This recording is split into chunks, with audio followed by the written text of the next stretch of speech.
നിങ്ങൾ കടൽക്കരയിൽ പോയി നിന്നിട്ടുണ്ടോ? അതും രാത്രിയിൽ.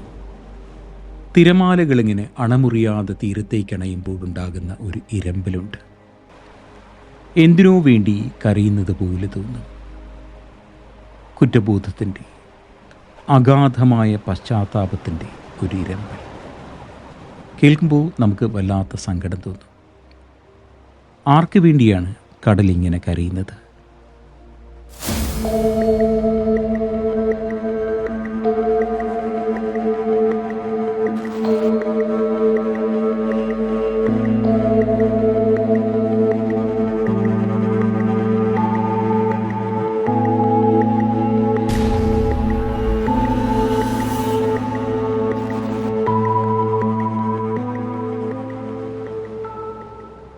Argyris Stavropoulos is an acclaimed contemporary Greek poet based in Sparta.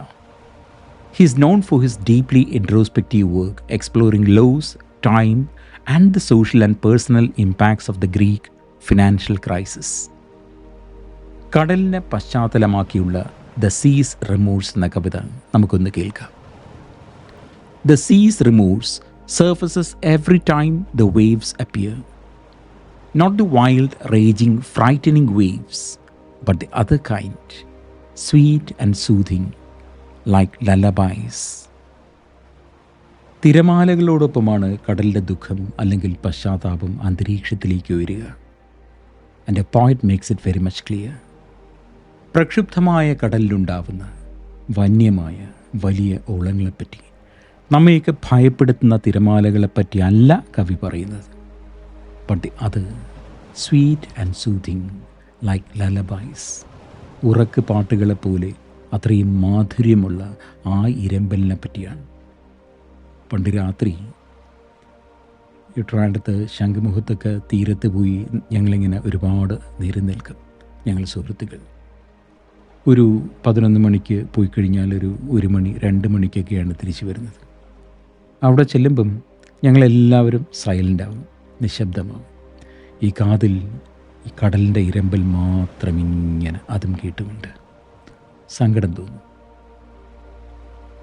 എന്തൊക്കെയോ ദുഃഖങ്ങളിങ്ങനെ ഉള്ളിൽ ഘനീഭവിക്കും.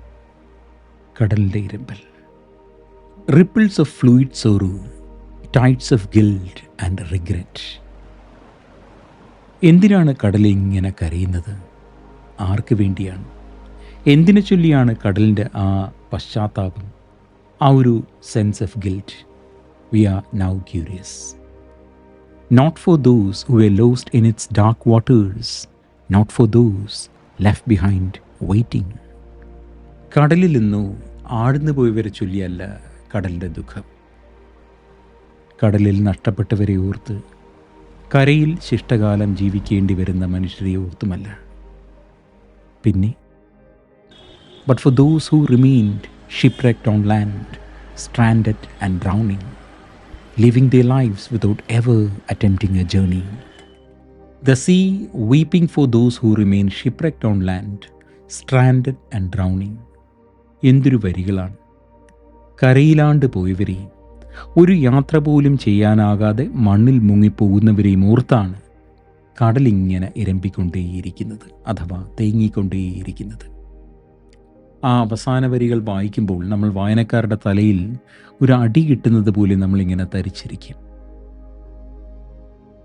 How can a person be shipwrecked on land? മണ്ണിലെങ്ങനെയാണ് ഒരു മനുഷ്യൻ മുങ്ങിപ്പോകുന്നത്? അത് സംഭവിക്കുന്നത് കടലിലല്ലേ? നിങ്ങൾ നിങ്ങളിലേക്ക് തന്നെ നോക്കൂ, അല്ലെങ്കിൽ നിങ്ങളുടെ ചുറ്റുമുള്ള മനുഷ്യരിലേക്ക് നോക്കൂ. യാത്രകളില്ലാതെ, വായനകളില്ലാതെ, അനുഭവങ്ങളില്ലാതെ നമ്മളിൽ എത്ര പേരാണ് നമ്മൾ ജീവിക്കുന്ന ആ മണ്ണിൽ സാവധാനം നമ്മളറിയാതെ മുങ്ങിക്കൊണ്ടേയിരിക്കുന്നത്? അതോർത്താണ് കടലിങ്ങനെ ഇരമ്പുന്നത്. അത് കടലിൽ മുങ്ങിപ്പോയ മനുഷ്യരെ ഓർത്തല്ല, നമ്മൾ കരയിൽ നമ്മളറിയാതെ മുങ്ങിപ്പോകുന്ന മനുഷ്യരെ ഓർത്താണ് അതിങ്ങനെ കേഴുന്നത്. The sea's remorse surfaces every time the waves appear. not the wild, raging, frightening waves, but the other kind.